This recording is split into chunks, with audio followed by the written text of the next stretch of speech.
Well, today we got a Ford 3000, belongs to Guy, and we're going to do a distributor overhaul, tune up. We're going to do the plugs, replace the coil. Before we get started, I just want to tell you that Steiner has in their catalog, they have basically everything you need to do this.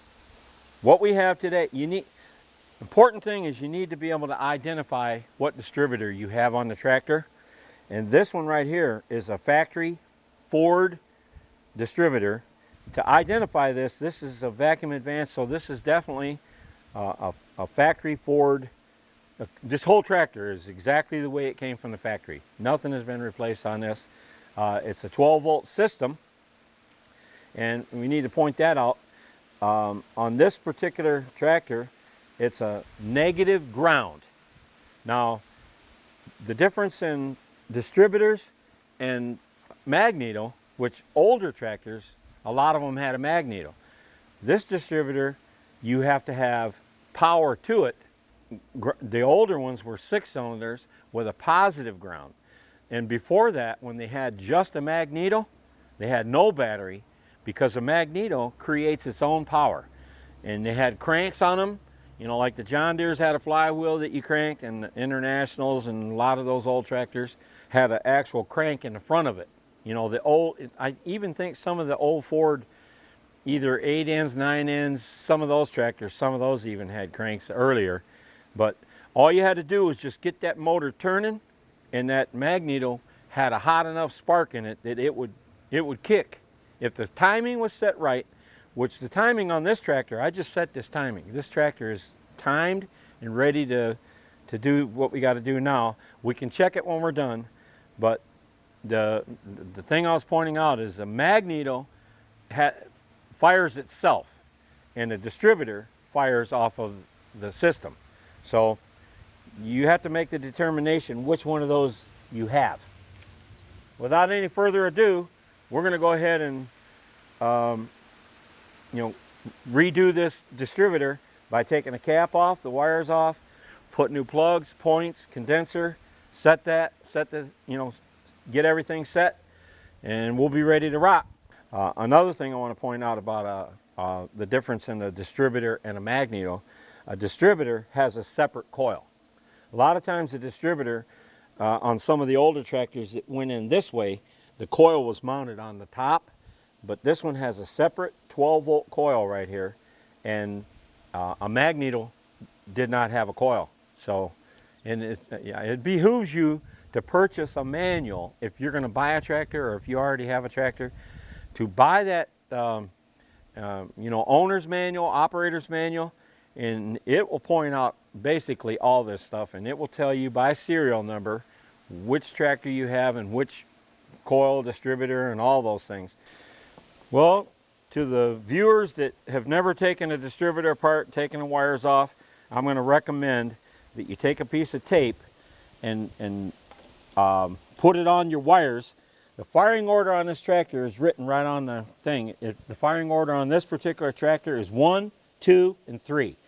And the cylinders are laid out on a Ford tractor, 1, 2, and 3. So you should be able to do it that way, but we're going to go ahead and do what I'm saying, and we'll write on there 1, 2, and 3 as we pull these wires off. You got to pull the wires off to be able to get that distributor cap off of there. So we'll just tag this one 1. Then we'll pull the second one off. You have to do this to get the distributor cap out of there. Okay, we got our wires tagged, 1, 2, and 3. Pull the coil wire off, which goes in the center. You can see number 1 is right here. That's the way that went on there, like that. And now we got it off, I can see that it is a Motorcraft. What we want to do is inspect this, and you can see wear down in there where this thing has been worn a little bit, and that will show up also on the rotor and the points. So we'll set this aside, get these wires out of the way. That's the reason that I recommend you tag the wires, because you're going to be moving them around. Now what we do is pull the rotor off, and you can see You get in on that, you can see that that rotor is burnt on the end. Burned. In the south it's burnt, and up here you can see the burn on the edge of that rotor. The inside is okay, but right there you got some burns.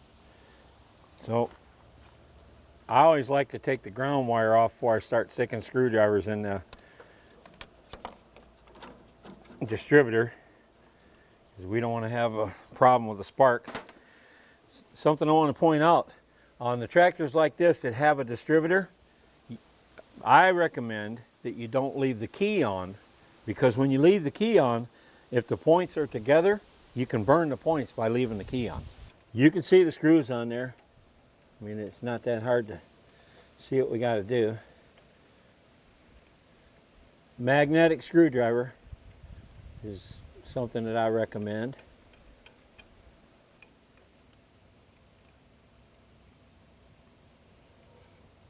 Keep my finger on that. Okay, we can lift the whole system up. The condenser, points are all connected. I want to separate, take the nut off so you can get the condenser separated. The bottom nut.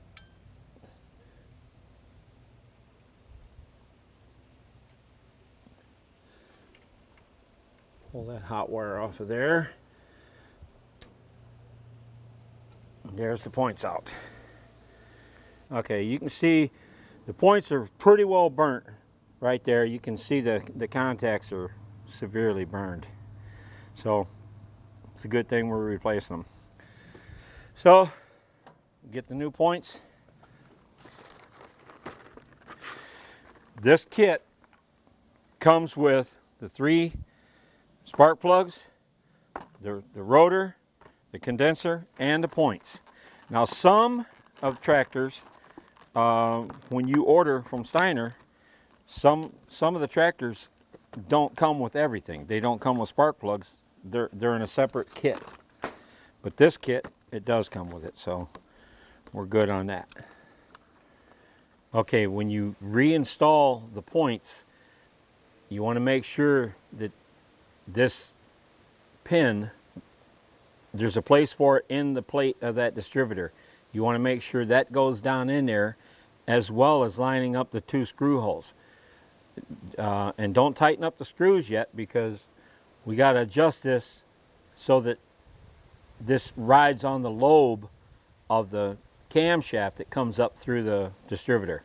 So I just want to point it out that that pin, you make sure that goes down in there. Otherwise, you'll tighten this down and you'll just be bending this. Okay, we got the condenser back in. It's tightened down. The points are in and they're just snug down, not tight. We're not ready to tighten them yet. Right here is the rubbing block on the points. That sets against the lobes on the cam that comes up through the distributor. We got to click it until that rubbing block is sitting on a high lobe. So go ahead and click the key. Make sure the thing's in neutral. It is. One more. One more. One more. Right there. Okay. It's up on a high lobe now. Snug it down a little bit. Then we want to separate.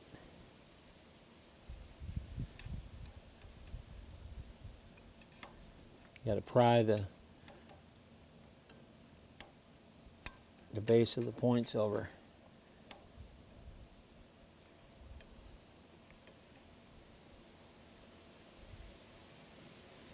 All right, now the points should be set at between 24 and 26 thousandths. So we'll set this is 24 thousandths right here. We'll go right down in those points. This is why you want to have this ground wire disconnected so you don't have a spark right here. What we're doing to simplify what you're looking at here, we're actually adjusting the contacts so that when we're done, and they're tightened down, we can slide that feeler gauge freely through those contacts at 24 to 26 thousandths. Okay, we got our points set. We got them tight. We'll put the distributor back together. You can see the arrow lines up with the notch, and the pilot is going in there as well. Now we're going to put a new rotor in here. It's got a notch, it lines up, and when you get it lined up, then you can go ahead and push it down. Now we're going to go ahead and put the wires back on. We got them numbered. Leave the tape on until you're done. If anything was to happen, this is mark number 1. The firing order on a Ford is counterclockwise 1, 2, and 3, and you can look at your cylinders and see what's 1, 2, and 3. There. Make sure your distributor is in the notches, can't turn, locked in. Now we can go ahead and put the coil wire on. Steiner provided a coil for this kit, so we're going to replace the coil. Well, we're replacing the coil on this one, and you can see right here you got a negative. This is a negative ground system right here. Negative ground on the battery, so the negative goes to the distributor, the positive goes to the ignition. The coil that Steiner provides has, you can hook it up with a conventional wire end or the slip-on. And we have the slip-ons, and we're not going to change those.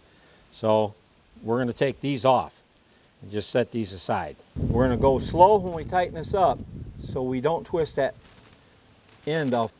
The coil's back on. We want to snug that screw up right there so that coil's not jumping around. We'll go ahead and do that. Okay, coil's on, everything's tight. Get all these screws and things out of our way. So, we'll get over here and do the plugs. Okay, it's not real bad, but it's not real good either. Okay, we got a brand new plug. Drop it down, and sometimes to line them up, you're going to need to use your fingers. One thing you don't want to do on a spark plug is force it. If it's not spinning easy like this when you start over, because you don't want to strip anything in this head. Get it down in there, and then there's a ring on that thing. You tighten it just snug. All the plugs are in, all the wires are back on the plug, the coil is in, it's secure, it's all hooked up. We got the coil wire back on. Now we can go ahead and put the battery cable back on. Okay, now the moment of truth. We're going to see if it'll start.